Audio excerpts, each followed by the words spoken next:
We would like to thank, firstly, for this kind invitation to present our data on infection with subtype D and data on mortality related to this subtype compared to subtype D from our cohorts from northwestern Poland. So we perfectly know that subtype D has been localized epidemics in our region in northwestern Poland, where you can see on the map where we are located on the border with Germany.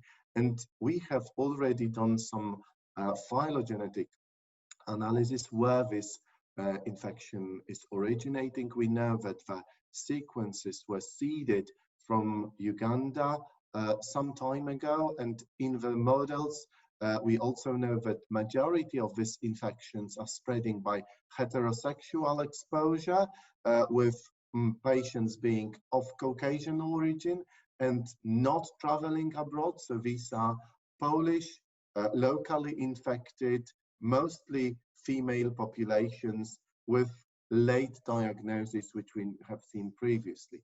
We also know that this cluster has been seeded around 1990 with a huge number of transmitted drug resistance subcluster within the whole data set. So we know about it already.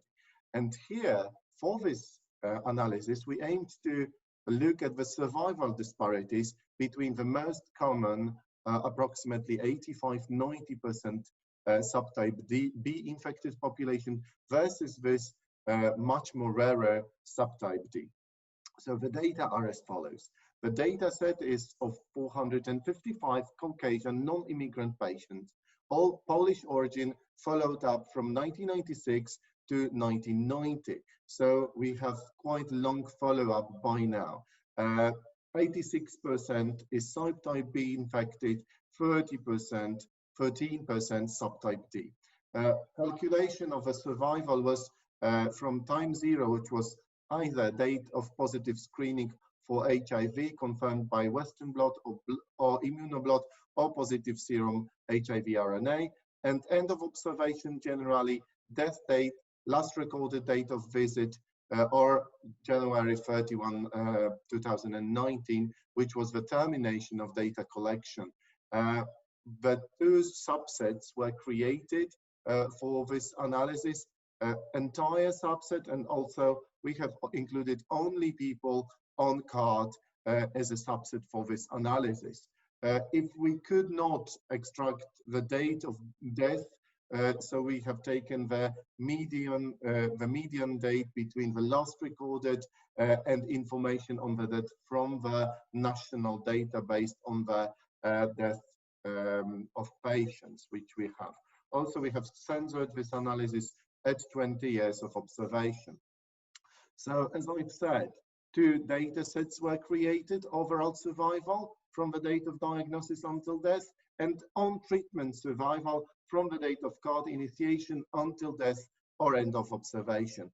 Two standard statistic models were used: firstly, unadjusted and log-rank, and then multivariate proportional hazards models to see the effect on the of variables on the survival, with standard p-values being implemented in the statistical analysis. So as you can see, mean observation time for the analyzed cohorts was slightly above 100 months, with overall all-cause mortality in the entire cohort being 13.166%. Mortality for the antiretroviral treated individuals was 12.7%. And you can perfectly see that actually subtype D is significantly older than subtype B infected patients, with higher percentage of females, with almost exclusively infection by heterosexual transmission route compared to the most common MSM transmissions for the subtype B, with a higher number of AIDS in the history at baseline, higher baseline viral load, and lower baseline CD4 count. All these values were significant.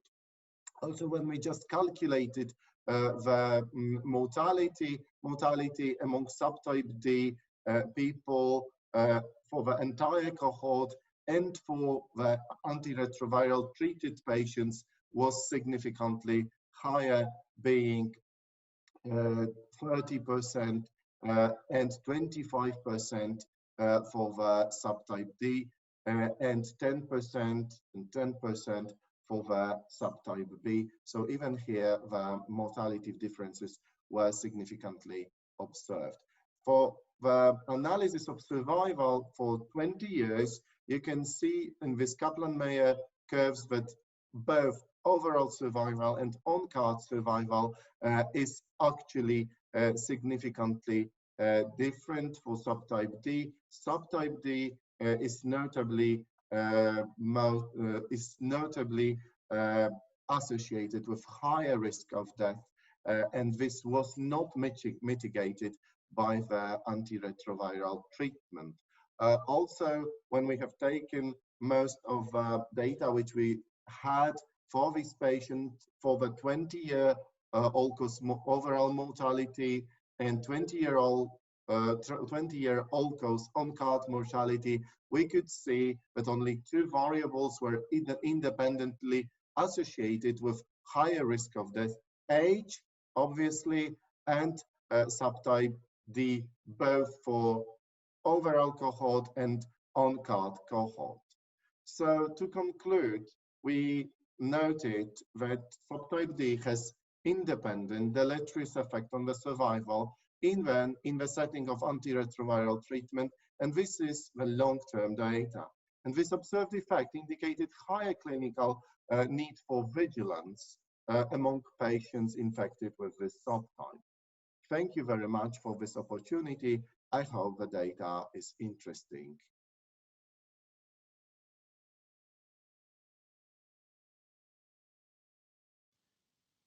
Hello everybody. On behalf of Coris and our co-investigators from Italy and Greece, I am happy to present our data on HIV trace versus phylogenetic analysis, unraveling transmission clusters in Spain.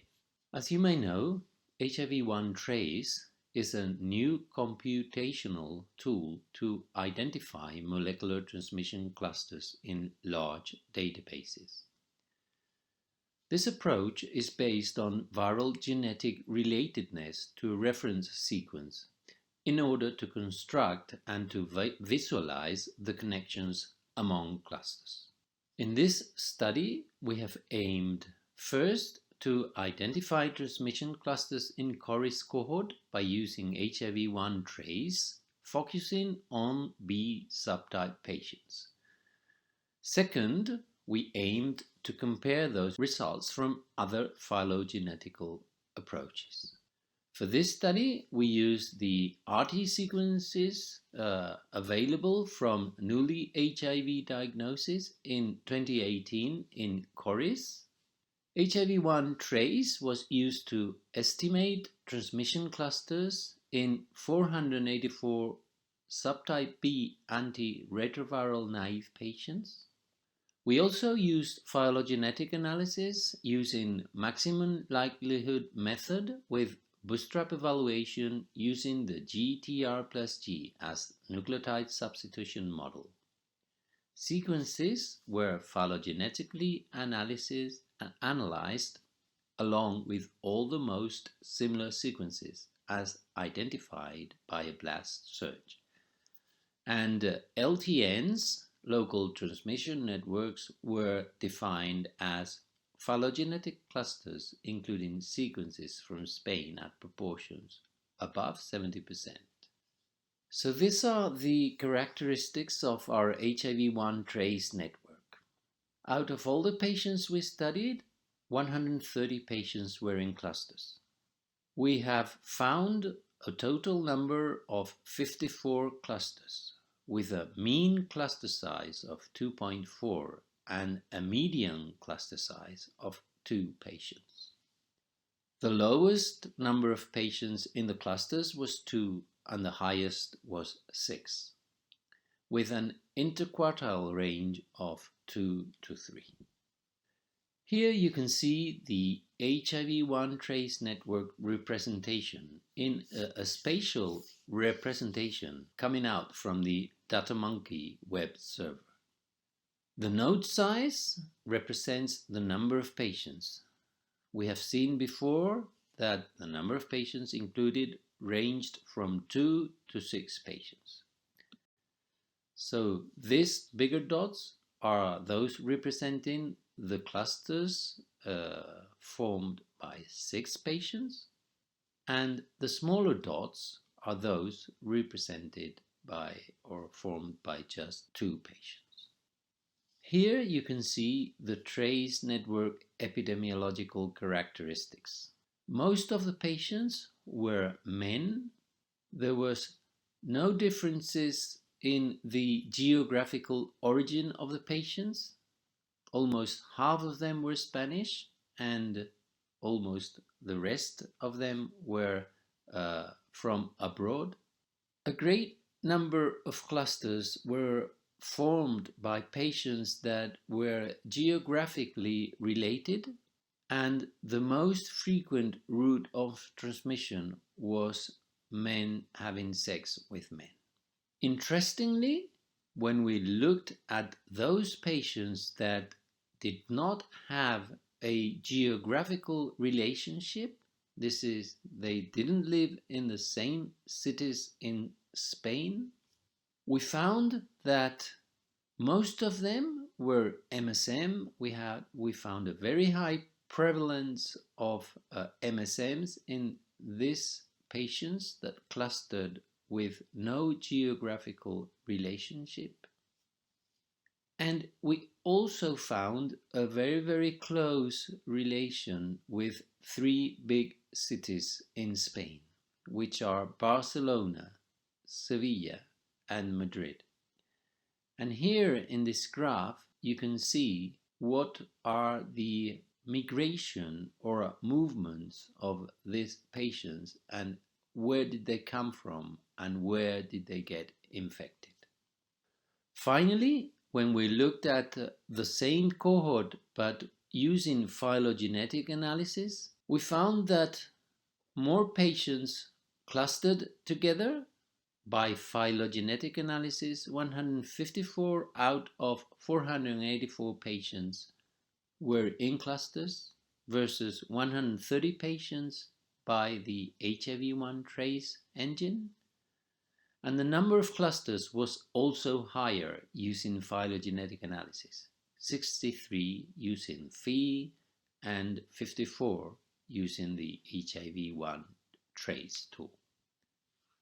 Interestingly, when we looked at the comparison between the number of clusters and the number of patients in each cluster, comparing TRACE versus Phi, we found a higher proportion of clusters with 2 patients when we used the Phi analysis compared to the TRACE.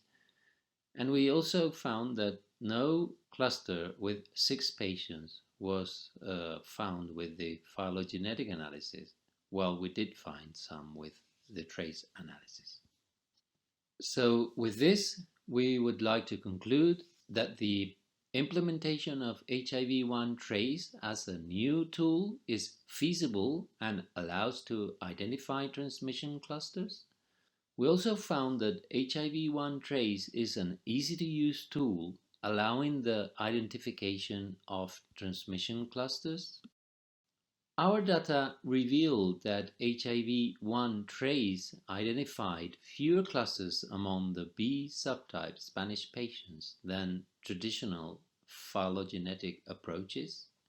Differences were mainly driven by the non-use of a threshold in the patristic distances in the Phi analysis. And finally, we would like to conclude that we believe that more phylogenetic studies are necessary to assess the sturdiness of the new HIV-1 TRACE tool. So with this, I would like to finish.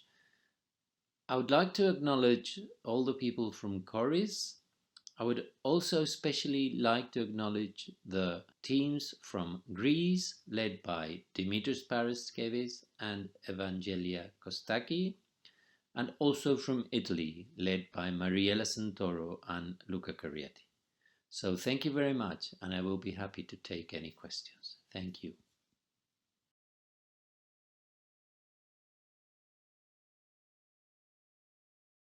Good afternoon. Today I would like to present the results from a joint collaboration between the Belgian AIDS reference labs, which is dealing about the prevalence and evolution of transmitted HIV drug resistance in Belgium between 2013 and 2019. To analyze the prevalence and evolution of transmitted drug resistance in Belgium, a multi-laboratory retrospective study was conducted by the 8 Belgian AIDS reference labs. ART-naive, recently diagnosed individuals were included in the study. A partial HIV-1 poll region covering the protease and reverse transcriptase regions were amplified and sequenced from baseline plasma samples using an in-house assay. Because monitoring of transmitted integrase resistance was only introduced in 2018, the study focused on protease and reverse transcriptase mutations.